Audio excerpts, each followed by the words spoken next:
All right guys, what's up and welcome to the video. Today we're gonna be talking about a topic that no one seems to want to talk about, or they over exaggerate, or they don't really just even talk about it, is saving for winter. So everyone thinks they're a baller in the summer. They just start spending all their money, they think they're rich, they think this is gonna go on forever. We've all been there and it sucks when you get hit with reality.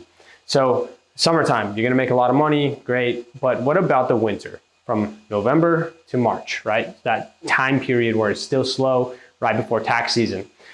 That is a time where you need to have 6 months of savings to make sure you can just live for 6 months. Okay, so write out on a spreadsheet your mortgage, your warehouse rent, your cost of your employees, your groceries, all that stuff. Multiply that times 6. That number is what you should have in an emergency fund ready to go just for your family and for your business.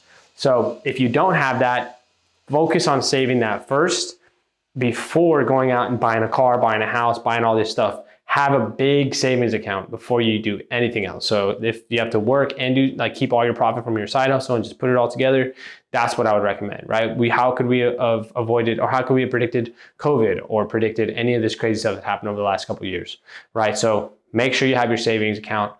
Don't be below, X amount of money.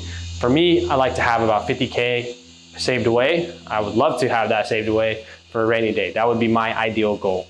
Okay guys, I hope you guys enjoyed this video. Make sure you double check, take this seriously, because the winters can either be really enjoyable where you can go and enjoy yourself, or it can be a dreadful experience depending on what scenario you're in. Okay guys, I'll see you guys in the next video.